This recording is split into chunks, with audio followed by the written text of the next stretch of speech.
Ukraine constantly targets Russia's supply chain, seen with this supply truck being hunted down.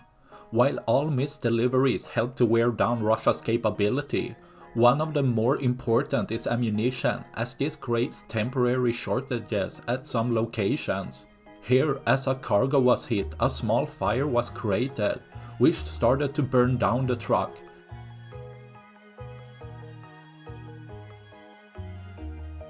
Which then erupts in a large explosion, possibly being a gas container exploding as well.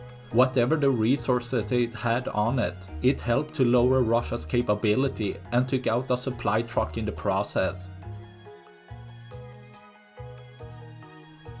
That's all I had for this video. Please like and subscribe for more.